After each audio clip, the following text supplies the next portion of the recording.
Hi friends, welcome back to my channel.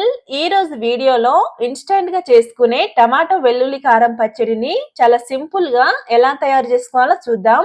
ఈ పచ్చడిని వేడి వేడి అన్నంలోకి కాస్త నెయ్యి వేసుకొని తింటే టేస్ట్ అయితే అదిరిపోతుంది. అలాగే ఈ పచ్చడి చేసుకోవడానికి ఎక్కువ టైం కూడా పట్టదండి.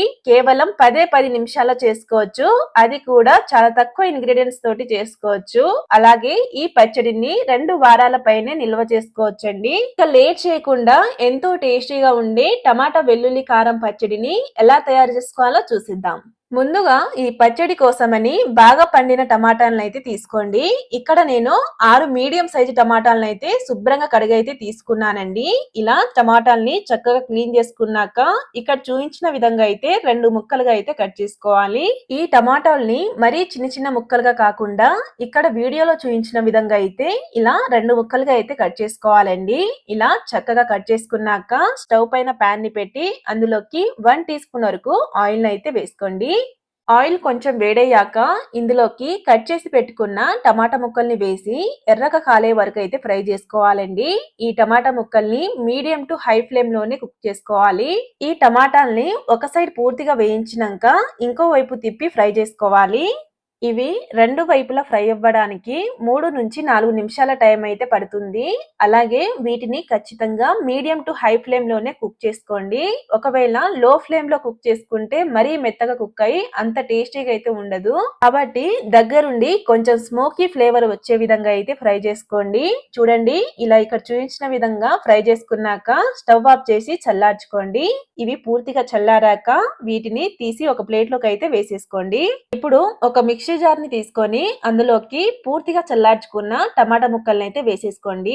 ఈ పచ్చడిని కావాలంటే మీరు రోట్లో అయినా చేసుకోవచ్చు. తర్వాత ఇందులోకి 4 స్పూన్ల వరకు కారాన్ని అయితే వేసుకోండి.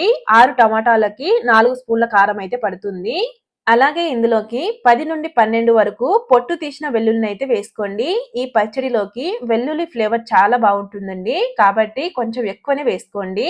కావాలంటే వెల్లుల్లిని కొంచెం కచ్చపచ్చగా దంచి వేసుకోవచ్చు. తర్వాత 1 టీ స్పూన్ వరకు జీలకర్రను వేసుకోండి. జీలకర్రను కావాలంటే టమాటాలు వేయించేటప్పుడే వేసుకోవచ్చు. అలాగే ఇందులోకి ఒక 1/2 టీ స్పూన్ వరకు పసుపును అయితే వేసుకోండి.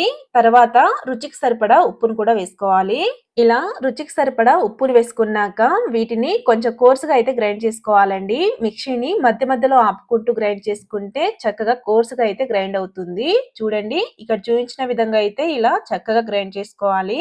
మరి మెత్తని పేస్ట్ లా కాకుండా కొంచెం కచ్చబచ్చగా అయితే గ్రైండ్ చేసుకోండి. చూడండి, ఈ విధంగా గ్రైండ్ చేసుకున్నాక స్టవ్ పైన ప్యాన్ ని పెట్టి అందులోకి 4 టేబుల్ స్పూన్ వరకు ఆయిల్ అయితే వేసుకోండి. ఆయిల్ బాగా వేడయ్యాక ఇందులోకి ఒక 1/2 టీ స్పూన్ వరకు ఆవాలు వేసుకోండి. అలాగే ఒక 1/2 టీ స్పూన్ వరకు జీలకర్ర అండ్ 2 టేబుల్ స్పూన్ వరకు శనగపప్పుల్ని కూడా వేసుకోండి. తర్వాత కొద్దిగా మినపప్పును వేసుకోవాలి. మినపప్పును కూడా ఒక 2 టీ స్పూన్ వరకు అయితే వేసుకోండి. తర్వాత ఇందులోకి ఒక 1/2 టీ స్పూన్ వరకు ధనియాలను అయితే వేసుకోండి. ఇందులో ధనియాల ఫ్లేవర్ చాలా బాగుంటుంది. అలాగే 4-5 వరకు పొట్టు తీసిన వెల్లుల్ని వేసి చక్కగా లో ఫ్లేమ్ లోనే వేయించుకోండి. ఈ పోపు దినుసుల్ని కొంచెం ఎర్రగా వేగే వరకు అయితే వేయించుకోవాలి. చూడండి, ఇలా చక్కగా కొంచెం ఎర్రగా వేగిన తర్వాత ఇందులోకి 2-3 వరకు ఎండుమిరపకాయలను అయితే వేసుకోండి. అలాగే ఒక రెమ్మ కరివేపాకుని వేసి ఎండుమిరపకాయలు క్రిస్పీగా వేగే వరకు అయితే వేయించుకోండి. చూడండి, ఇలా కొంచెం ఎర్రగా వేగినాక ఇందులోకి చిటికెడంతా ఇంగువని వేసి చక్కగా కలుపుకోండి. ఇంగువలో ఉండే పచ్చి వాసన అంతా పోయే వరకు చక్కగా వేయించుకోండి.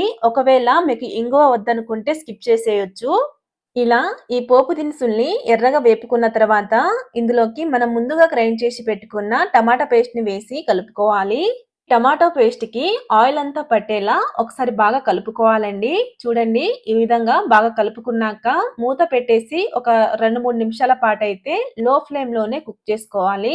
3 నిమిషాల తర్వాత అయితే క్యాప్ ఓపెన్ చేసి చూద్దాం. చూడండి, ఇలా ఆయిల్ అయితే సపరేట్ అవుతుంది. అలాగే కారం కూడా చక్కగా మగ్గిందండి. ఇలా ఆయిల్ సపరేట్ అయ్యాక ఒకసారి బాగా కలిపేసుకొని స్టవ్ ఆఫ్ చేసేసుకోండి. అంతేనండి, ఎంతో టేస్టీ అయిన టమాటా వెల్లుల్లి కారం అయితే రెడీ అయింది. ఈ పచ్చడిని 1 వీక్ వరకు అయితే బయట స్టోర్ చేసుకోవచ్చు. ఫ్రిడ్జ్ లో స్టోర్ చేసుకుంటే చాలా రోజుల వరకు అయితే నిల్వ ఉంటుందండి. అంతేనండి, ఈ రెసిపీ కనుక మీకు నచ్చినట్టయితే లైక్ చేసి సబ్స్క్రైబ్ చేసుకోండి. అలాగే పక్కనున్న బెల్ ఐకాన్ని కూడా ప్రెస్ చేయండి. Thank you.